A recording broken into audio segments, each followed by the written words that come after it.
네, 오늘 기초신앙 15번째 예수님은 누구신가? 라는 제목입니다. 여러분, 우리가 성경을 가지고 있는데 그 성경의 배경을 모르면 이해하기가 굉장히 힘들어요. 저도 어린 시절에는 이 배경을 모르기 때문에 성경 읽기가 너무나 어려웠고 무엇을 얘기하는지 파악하기가 굉장히 힘들었었습니다. 근데 어느 날 이 성경의 배경을 알고 그런 것이구나 이해할 수 있었고 그 안에 메시지를 발견할 수 있었거든요. 여러분 성경은 세 부분으로 나눠진다 그랬어요. 구약 성경은 모세오경, 역사서, 선지서. 그 중에 시가서도 있죠. 그거는 이제 신앙인들의 찬양이 기록되어 있는 내용이라서 역사서에 이렇게 또는 선지서에 포함되기도 합니다. 자, 그러면 여러분 모세오경은 모세의 기록이잖아요. 그럼 이 모세가 살아있을 때 기록이란 말이에요. 그러면 모세는 이 모세오경을 사실은 자기가 죽기 전에 가나안 땅 들어가기 전에 말년에 그러니까 한 80살에서 120살까지 살아요. 모세가. 그래서 말년 40년 기간에 광야 생활할 때 기록했다라고 학자들이 예상을 합니다. 그러면 무엇 때문에 모세오경을 기록했을까 생각해 보셨나요?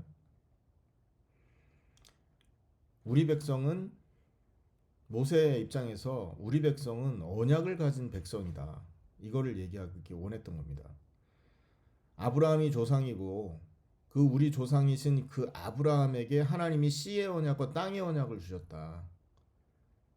그래서 지금 우리는 이 가나안을 들어가기 직전에 지금 이렇게 와 있는 것이다. 이게 하나님의 은혜다. 그럼 이 씨의 언약은 뭐냐? 창세기 3장에 인간이 타락하고 나서 그 타락한 인간을 하나님이 회복하기 위한 메시아의 언약을 주셨는데 그 메시아의 조상이 그 메시아가 이 땅에 오실 것에 대한 그 예언이요 약속이 바로 씨의 언약이다. 이것이 뭐 창세기 6장에 노아를 통해서 전달됐고 그 다음에 창세기 12장에 아브라함을 통해 전달됐고 그리고 이것이 지금 우리 조상 요셉에게 뭡니까? 요셉이 애굽에 내려갔을 때 다 멸망당할 위기가 있었는데 하나님의 은혜로 요셉을 통해 우리 백성을 보호해 주셨고 그리고 요셉이 죽고 난 이후에 우리나라가 굉장히 우리 민족이 큰 위기를 당해서 바로 왕의 수하에 들어갔었는데 거기에서 하나님의 은혜로 우리 백성을 건져 주셨다. 그래서 우리 백성은 지금 40년 광야에서 하나님의 보호와 은혜 아래 살다가 큰 민족을 이루었고 그게 민수기 기록입니다. 그리고 광야에서부터 하나님을 예배하는데 예배는 이런 식으로 예배를 해야 된다. 그게 레위기의 얘기예요. 그리고 내가 이제 하나님 앞에 가는데 너희에게 하나님의 명령 남겨주겠다 하면서 신명기를 기록한 거죠. 그러니까 보세요. 창세기, 출애굽기, 레위기, 민수기, 신명기가 그렇게 요약이 됩니다. 그러니까 모세 입장에서 우리 백성은 하나님의 언약을 받은 백성이고 이 언약을 통해서 우리는 살아갈 것이다 라는 얘기를 전달하기 위한 내용인 것이죠. 그러면서 이 출애굽기에서 인간의 죄 문제를 해결하는 죄가 시작됐고 그 죄 문제를 인간의 힘으로는 해결할 수 없기 때문에 짐승을 잡았고 그 짐승의 피로 인간의 죄 문제를 해결하고 하나님을 만났는데 그 일을 하는 직분이 바로 제사장 직분이다라는 얘기를 하고 있었던 겁니다. 그 레위기에 이제 주로 집중해서 나오죠. 그리고 죄를 해결하는 방법이 짐승을 죽이고 피를 뿌리는 건데 그 일을 할 수 있는 사람은 제사장 외에는 없다. 하지만 인간 그 레위 족속 중에 나오는 제사장의 능력을 가지고는 인간의 죄 문제를 완전히 해결할 수 없으니까 완전히 인간 죄를 해결할 참된 제사장을 기다려야 된다. 이 얘기가 모세오경에 나와 있는 것입니다. 역사서는 뭡니까? 출애굽을 해서 여호수아를 중심으로 해서 가나안을 들어가잖아요. 그래서 그 가나안의 한 나라를 정착을 합니다. 그리고 이제 나라가 정착하니까 백성들이 잘 살아가야 되잖아요. 그럼 관리해야 되는 지도자들이 필요합니다. 그 지도자를 뽑아 세운 거예요. 그게 이제 사사기예요. 그 당시에는 왕이 없었잖아요. 그런데 이제 마지막 사사 사무엘에게 왕을 세워달라 부탁하고 사무엘이 왕을 세운 겁니다. 그 사울 왕을 세우고 다윗 왕을 세웠죠.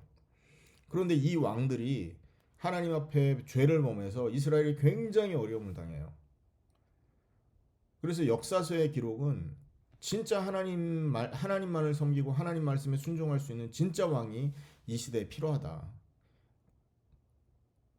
왕이 없어서 자기의 소견에 옳은 대로 행했다라고 했던 게 사사기의 마지막 기록인데, 사실은 참된 왕이 없어서 인간들이 이렇게 고통당하고 자기 소견대로 살아가는 것이다. 이게 이제 역사서의 기록인 거예요. 그러니까 참된 왕이 오셔야만 우리 백성은 하나님의 보호와 은혜를 받을 수 있다라는 게 역사서의 기록인 거죠.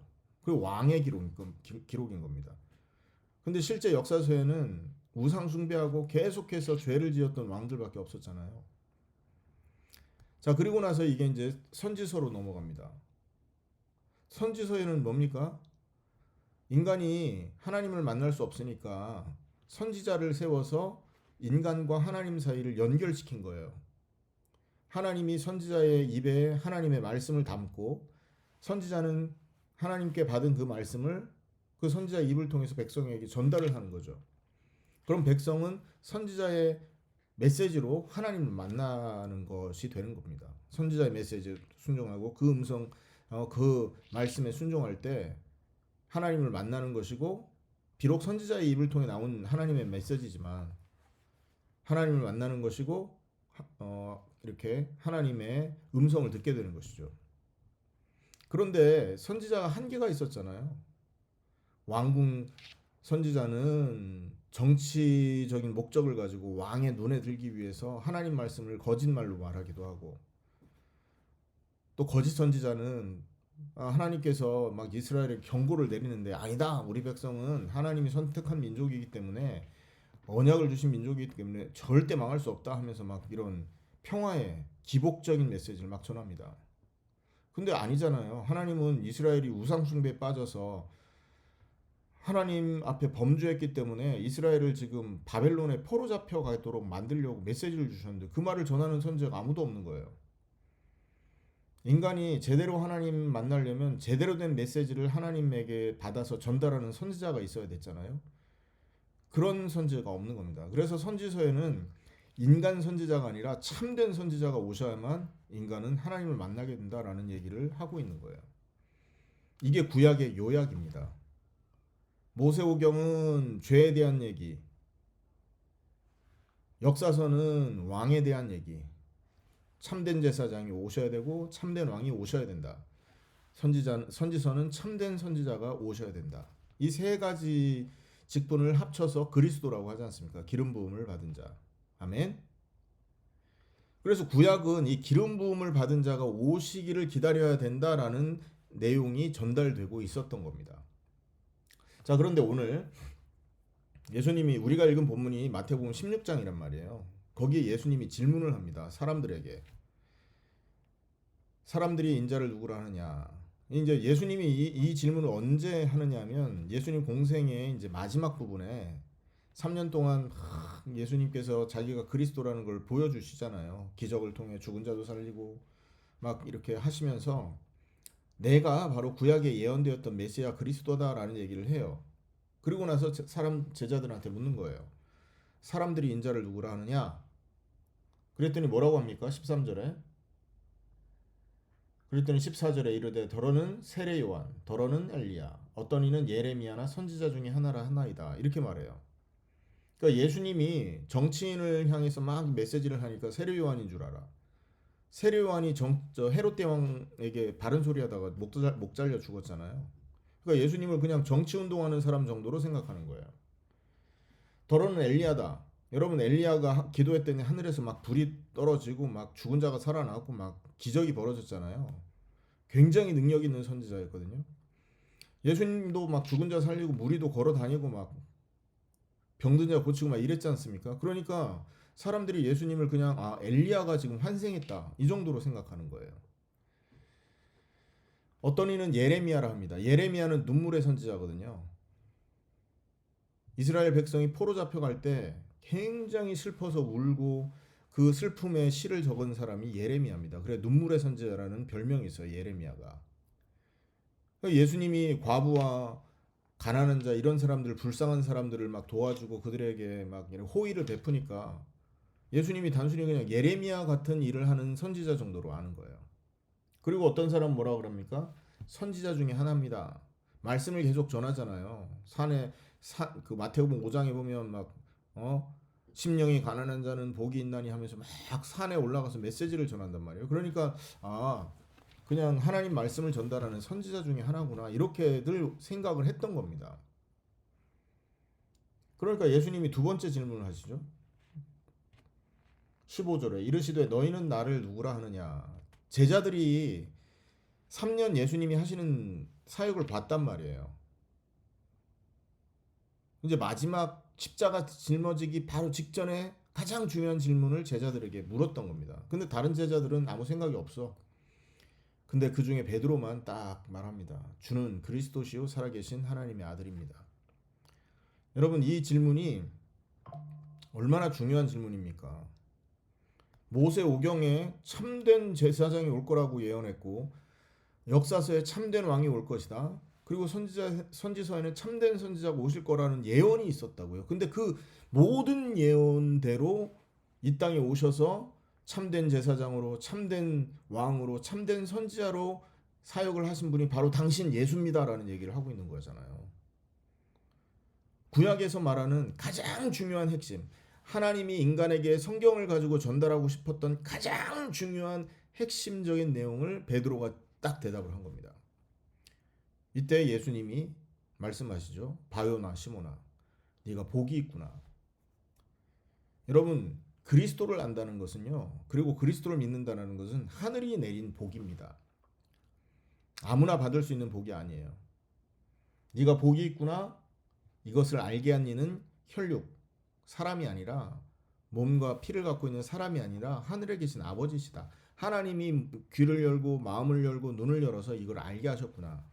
너는 참 복이 있는 사람이요. 하늘이 내린 복을 가진 사람이구나 라는 얘기를 하신 거예요. 그리고 이런 엄청난 복을 이 베드로가 갖고 있다 보니까 예수님은 엄청난 성경이 하나님이 가장 중요하게 생각하는 이 언약을 알고 있는 베드로에게 세 가지 약속을 합니다. 너는 베드로라 이 반석 위에 내 교회를 세울 거다. 여러분 인생이 반석과 같이 된다는 거예요. 흔들리지 않는다는 거죠. 사람이요 흔들리지 않게 돼 있어. 왜? 그리스도가 연약한 우리는 없어지고 그리스도가 우리 대신 인생을 살기 시작할 거 아닙니까? 예수를 그리스도로 믿으면 성령이 오시거든요. 그리고 예수를 그리스도로 믿는다는 것은 내가 십자가에 예수님과 함께 죽었음을 믿는 것이거든요. 그 믿음을 갖는 순간 이제는 내가 산 게 아니라 내 안에 그리스도께서 사신 것이다 라고 말하고 있잖아요. 그리스도께서 내 인생을 반석으로 만들어 주신대요. 흔들리지 않는 사람으로. 왜? 교회를 세우기 위해서. 교회는 사람 살리는 곳이지 않습니까? 영혼을 구원하는 곳이잖아요. 나를 반석처럼 만들어서 나를 통해서 사람을 살리고 나를 통해서 영혼 구원하는 일에 하나님이 사용하겠다라는 약속을 주시는 거예요. 그래서 베드로는요 죽을 때까지 수많은 사람을 전도하다가 죽잖아요. 맞죠? 순교합니다. 예수님 전하다가. 그것도 십자가에 못 박혀 죽는데 로마 그 이제 황제에게 붙잡혀서 죽는데 십자가형을 그 사형 선고를 받았는데 십자가형을 받았어요. 근데 베드로가 그랬답니다. 나는 예수님을 3번이나 부인한 아주 낮은 그리고 보잘것없는 제자인데 내가 어떻게 예수님처럼 십자가에 못 박히겠냐. 나는 예수님의 발끝도 따라갈 수 없으니까 나를 거꾸로 매달아 달라. 그래서 베드로는요 예수님처럼 바로 못 박히지 않고 거꾸로 못 박혀서 죽었답니다. 평생 복음을 위해서 살다가 이렇게 멋진 고백을 하고 하나님 앞에 가게 된 거예요. 이 베드로 같은 사람은. 수많은 예수님의 제자들이 복음 전하다가 흔들리지 않고 복음 전하다가 수많은 사람 살리고 나중에 순교를 합니다. 12명의 제자가 다 그렇게 죽었습니다. 사도 요한만 빼고. 사도 요한은 나중에 90세까지 살거든요. 그래서 요한계시록을 기록하지 않습니까? 어쨌든 첫 번째 이 언약을 가지고 있던 베드로에게 첫 번째 축복, 네 인생을 반석처럼 만들겠다. 예수님이 대신 살아주겠다. 여러분, 예수님이 우리 인생 살면 우리 인생은 어떤 인생이 된다? 어떤 인생 된다? 반석과 같은 인생이 된다. 왜? 예수님이 반석이기 때문에 그렇습니다. 그리고 그것을 주시는 이유는 우리를 통해서 수많은 영혼을 건져내기 위해서다. 이런 은혜가 있기를 예수님의 이름으로 축원합니다. 두 번째 약속을 하죠. 음부의 권세가 너를 이기지 못하게 하겠다. 여러분, 사단이 건들 수 없는 사람이 되게 만들어 주겠다라는 겁니다. 왜요? 예수님이 나 대신 살고 계시기 때문에 사단은 절대 건들 수가 없습니다. 예수님과 함께하는 사람을. 유월절 기억하시죠? 이스라엘 백성이 출애굽할 때 장자가 다 죽었지 않습니까? 큰아들들이 다 죽었어요. 그날 밤에 하나님 말씀을 불순종해서. 그런데 죽어야 될 큰아들이 살아난 집이, 죽지 않은 집이 있어. 그 집이 어떤 집이죠? 문에다가 양의 피를 바른 집. 피를 보고 죽음의 사자가 그 집을 들어가지 않았어요. 저주와 재앙과 사단의 역사가 피 있는 집을 건들지 못했다는 얘기 아닙니까? 여러분, 짐승의 피를 발라도 그런 역사가 벌어졌습니다. 근데 십자가에 하나님이신 그리스도가 피 흘려 죽으셨어요. 그리고 그 피를, 그 죽음을 나의 죽음으로 받아들였어요. 우리는요, 그리스도 보혈을 뒤집어 쓴 사람들입니다. 왜? 십자가와 함께 죽었음을 믿었기 때문에. 그러면 그리스도의 보혈을 뒤집어 쓴 우리에게 사단이 공격할 수 있을까요? 없을까요? 짐승의 피를 보고도 귀신이 떠나갔다니까요. 근데 그리스도의 보혈을 뒤집어 쓰고 있는 저와 여러분을 어떻게 사단이 건들겠습니까?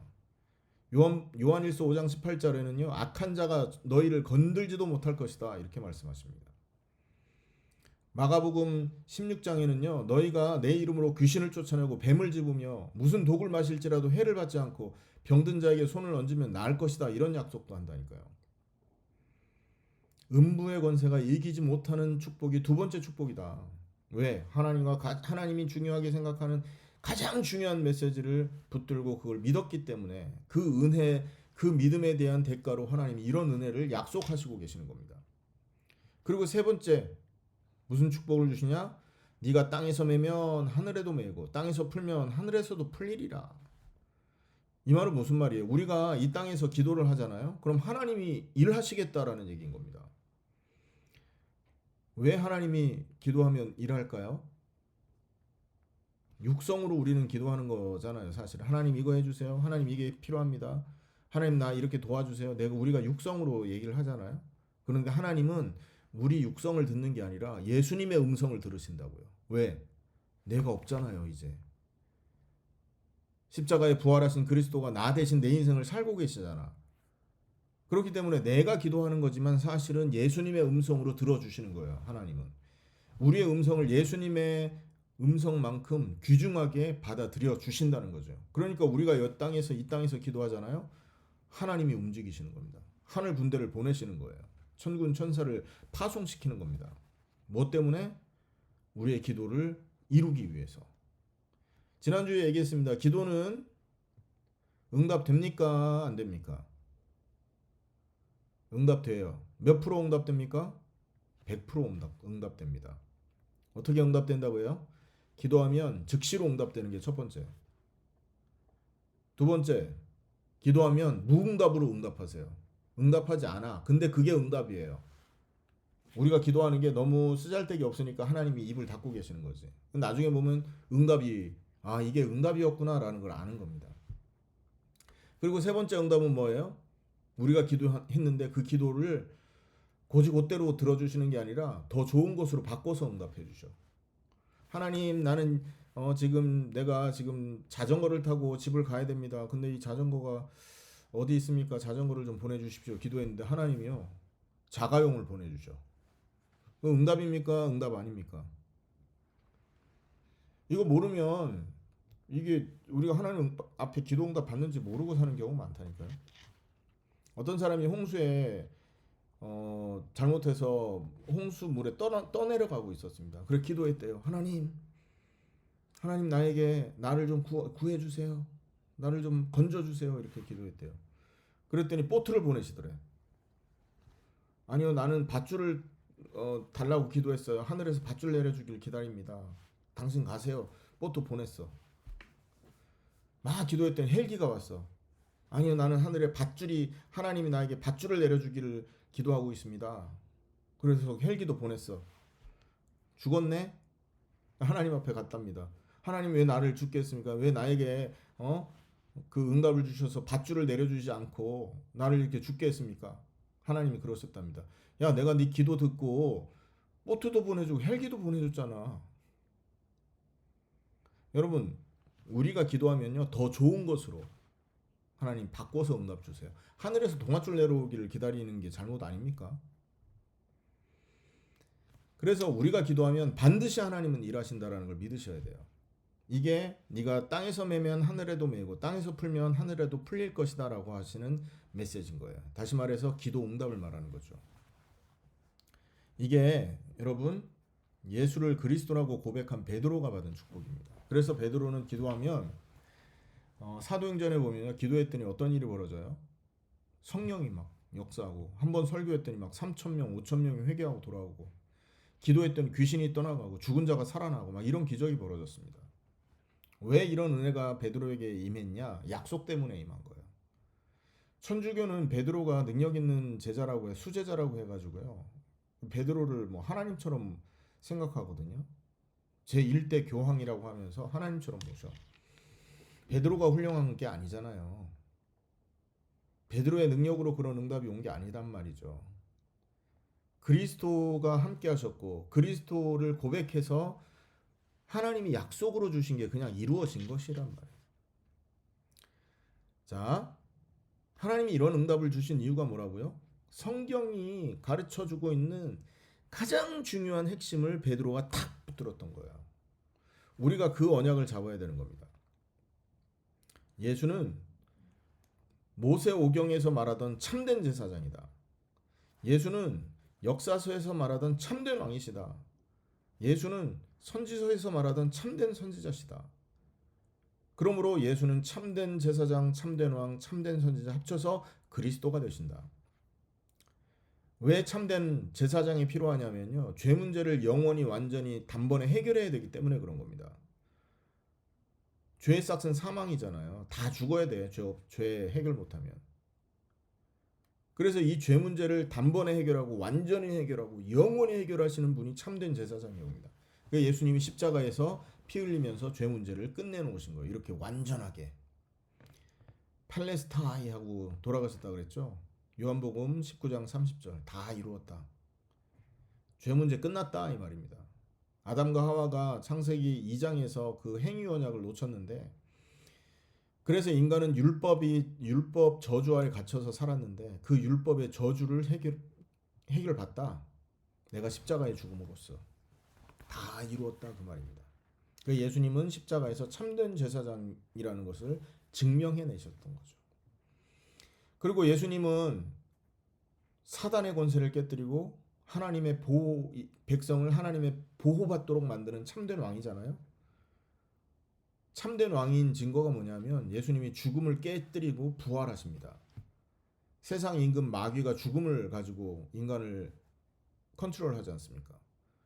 그런데 세상 임금 마귀가 가지고 있는 죽음이라는 무기를 깨뜨려 버린 겁니다. 마귀는요 예수님을 죽게 하면 끝나는 줄 알았어. 그래서 자기들이 승리하는 줄 알았다고. 그래서 예수님을 속여서 십자가를 지게 만들었거든요. 근데 하나님이 예수님을 살려내신 겁니다. 왜? 그분은 죄가 없으신 의인이셨기 때문에 하나님의 뜻을 한 번도 이렇게 어기거나 거부한 적이 없는 분이기 때문에 다윗 왕도 하나님 말씀을 어기고 실수하잖아요. 근데 예수님은 하나님의 말씀 100% 순종한 참된 왕이신 겁니다. 그래서 예수님이 십자가에 죽으신 예수님을 3일 만에 하나님이 부활시키신 거죠. 그 이유는 뭐예요? 모든 세상 사람들에게 예수는 죄 없는 참된 왕이시요 제사장이시요 선지자 되셨다라는 걸 알리기 위한 증거인 겁니다. 그게 선포예요, 선포. 로마서 1장 3절 말씀이에요. 그리고 예수님은요 하나님을 만나게, 그러니까 뭐 말씀을 전달하는 수준으로 만나게 한 게 아니라 그냥 길이 되셨어. 자기의 육체를 찢음으로. 휘장이 예수님 십자가 지실 때 찢어졌다 그랬잖아요. 성전 안에 지성소를 막고 있던, 가리고 있던 이 휘장 커튼이 찢어집니다. 위에서부터. 그런데 히브리서 10장에 보면 그 휘장은 예수님의 육체다. 하나님께 향하는 새롭고 산 길이다. 살아있는 길이다. 이렇게 말합니다. 놀랍지 않습니까? 그래서 예수님 요한복음 14장 6절에 내가 곧 길이요 진리요 생명이다. 요한복음 4장 12절에 다른 이로서는 구원 얻을 수 없나니 천하 인간의 구원 얻을 다른 이름을 준 적이 없다. 로마서 10장 9절 10절에 누구든지 마음으로 믿어 의에 이르고 입으로 시인해서 구원에 이른다.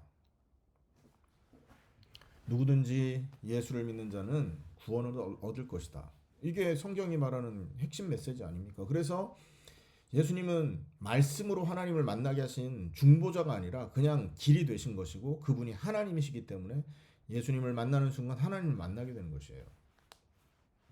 그래서 예수님은 선지서가 말하는 참된 선지자였다는 거죠.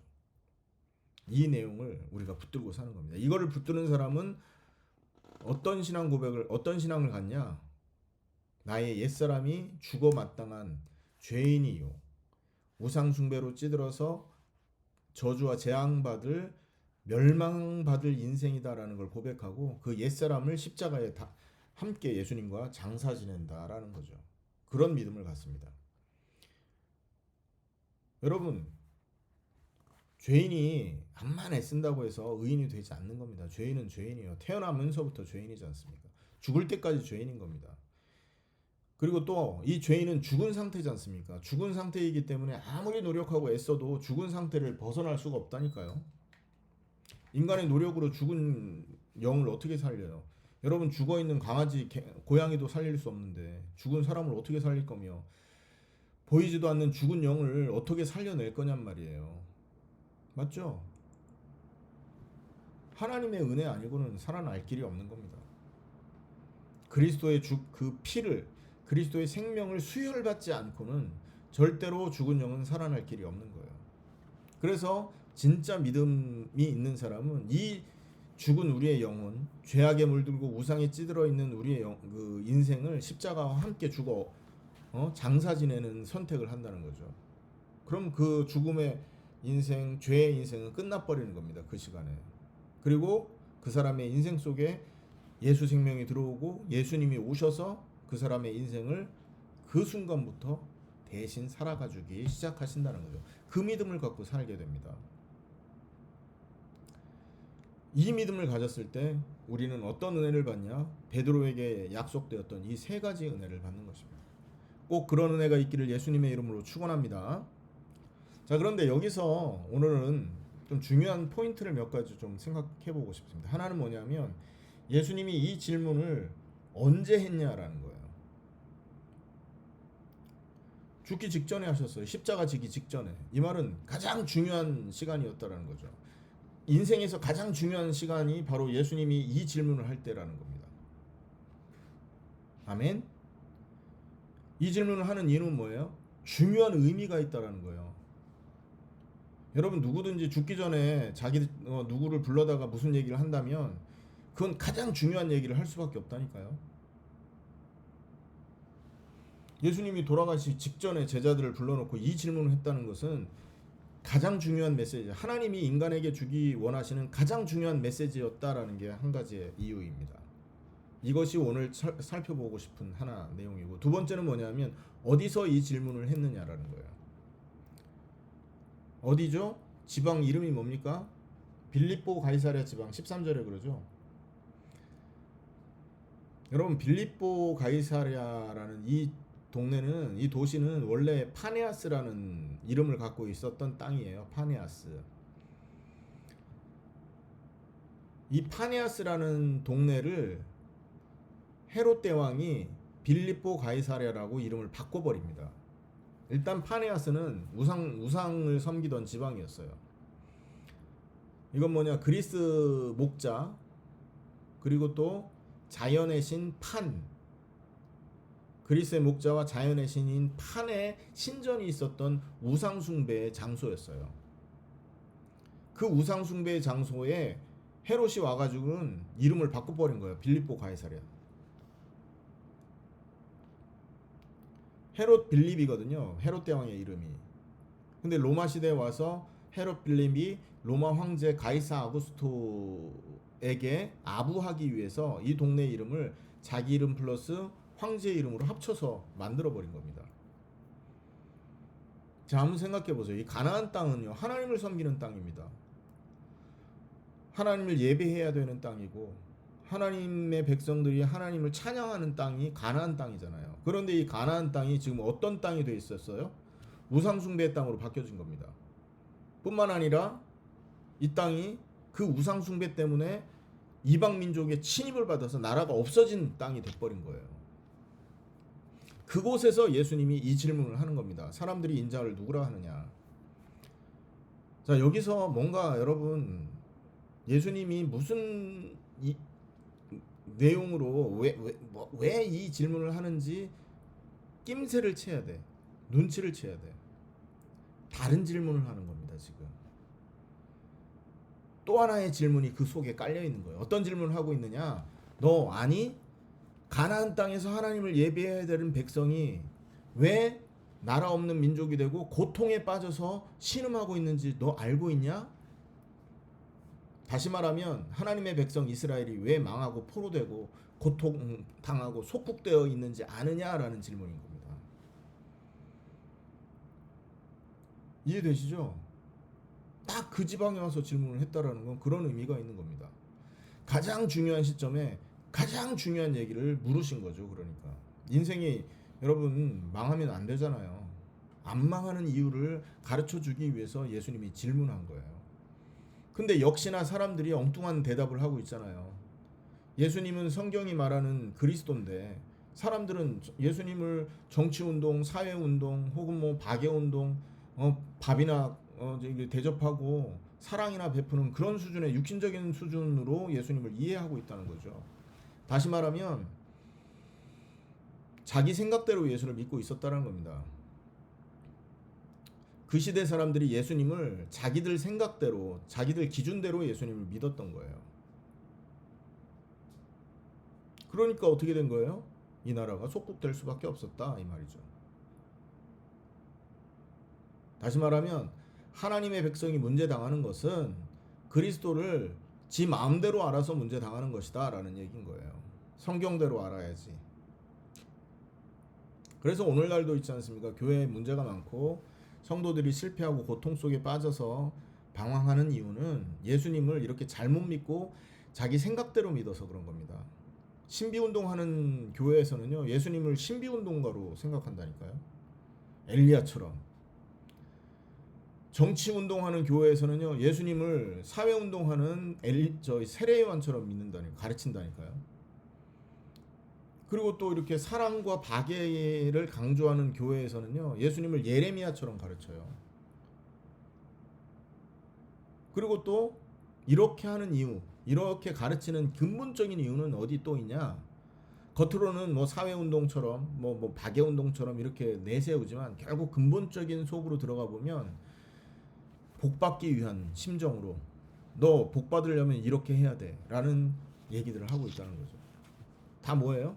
지 생각대로, 지 기준대로 믿는 거예요. 이러면 어떻게 된다? 속국된다라는 거. 왜? 그게 우상이기 때문에. 오늘 예수님은 그 얘기를 하고 계시는 겁니다.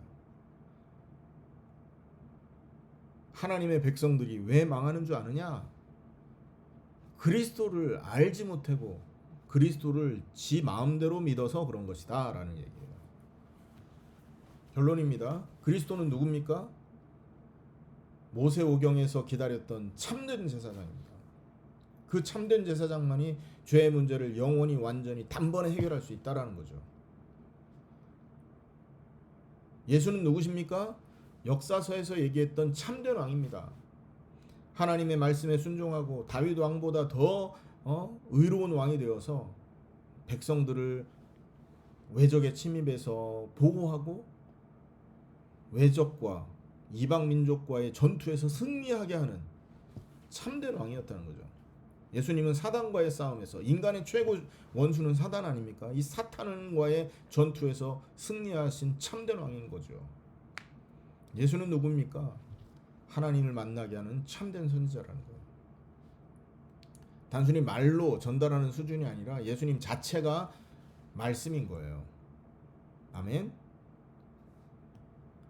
요한복음 1장에 보면 태초에 말씀이 계시니라, 이 말씀이 하나님과 함께 하셨으니 이 말씀은 곧 하나님이시니라. 말씀 없이, 이 하나님 없이 하나님이 천지를 창조하지 않았다. 그런데 이 말씀이 육신이 되어 우리 가운데 거하시니 그 영광을 보니 아버지의 독생자의 영광이요 은혜와 진리가 충만하더라. 말씀이 육신으로 오신 분이 바로 예수님이라니까요. 말씀으로 계시던 하나님이 육신을 입으셨는데 그게 예수님인 겁니다. 그러니까 더 이상 하나님을 만나기 위해서 다른 사람을 찾아갈 필요가 없는 거예요. 다른 이로서는 구원 얻을 수 없다 그랬어요. 그래서 예수님만이 길이 된 거예요. 참된 선지자. 우리가 이렇게 예수님을 알고 예수님을 그리스도로 이렇게 믿지 않습니까? 정말 우리가 이렇게 믿는다면 우리는 우리의 옛사람을 십자가와 함께 장사 지낼 수밖에 없어요. 왜냐하면 예수님의 그 영광의 빛이 있는데 촛불 들고 왜 나가냐고. 여러분, 태양빛에 촛불 들고 있으면 촛불이 빛납니까? 안 빛납니까? 태양이 있을 때는 촛불이 필요 없잖아요. 우리가 암만 의롭고 암만 그래도 그리스도 앞에서 우리의 의가 무슨 쓸모가 있습니까? 맞죠? 예수님이면 되는 겁니다. 그래서 가장 중요한 언약이요, 가장 중요한 메시지, 이스라엘 백성이 받았던 그 씨의 언약, 땅의 언약이 그리스도 예수를 통해서 완성되고 그 언약을 믿는 자들에게 하나님이 엄청난 축복을 약속하신 거예요. 만약에 저와 여러분이 이 약속을 붙들고 믿으신다면 오늘부터 하나님은 여러분을 반석과 같이 만들어 주실 겁니다. 그래서 여러분의 인생이 예수님과 함께함으로써 많은 사람을 살리고 많은 사람을 하나님께 돌아오게 하는 교회의 역할을 할 수 있도록 바꿔주실 겁니다. 여러분이 정말로 이 예수님을 그리스도로 믿고 십자가와 함께 죽고 부활한 그 사실을 마음에 딱 붙드신다면 오늘부터 음부의 권세가 여러분을 건들지 못하게 만드실 거예요. 왜? 여러분은 죽었잖아요. 사단이 건들 수 있는 여러분은 이제 없어. 왕이시고 제사장, 선지자 되신 부활하신 예수님만 우리 안에 있어요. 그러니까 사단이 건들 수가 없지. 여러분을 보면 사탄이, 귀신이 벌벌벌 떨고 오줌을 지리면서 도망가게 돼 있어요.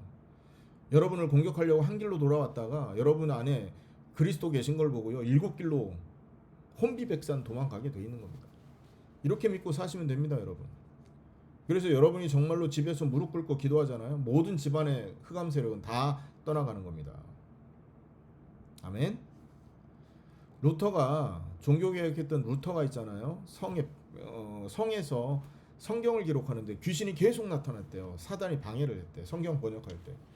그래갖고 막 시달려가지고 그 성경, 그 당시에 그 1500년 되니까 볼펜이 없잖아요. 그냥 잉크로 이렇게 글을 썼는데 그 잉크병을 귀신한테 던졌대. 귀신이 근데 맞아요, 그게? 잉크병만 벽에 부딪혀갖고 산산조각이 났지. 그래서 지금도 가보면 그 성이 있는데 거기 루터가 던진 잉크 자국이 있대요. 하도 해다가 안 돼갖고 귀신이 하도 시달리게 만들어서 기도를 했다네요. 그 기도하니까 이게 떠나가는 거야. 그래서 루터가 남긴 유명한 말이 있습니다. 귀신 개와 마귀는 허리를 굽히면 도망간다라고 말해요. 개는 허리 굽히면 돌멩이를 던지는 줄 알고 도망가고, 귀신은 허리를 굽히면 기도하는 줄 알고 도망간대요. 이 말은 무슨 말입니까? 우리 안에 그런 권세가 있다는 거예요. 반석과 같은 사람이 되는 거고, 음부의 권세가 이길 수 없는 사람이 되는 거예요. 예수님 때문에. 그리고 100% 응답되는 기도에 힘을 갖게 되는 겁니다.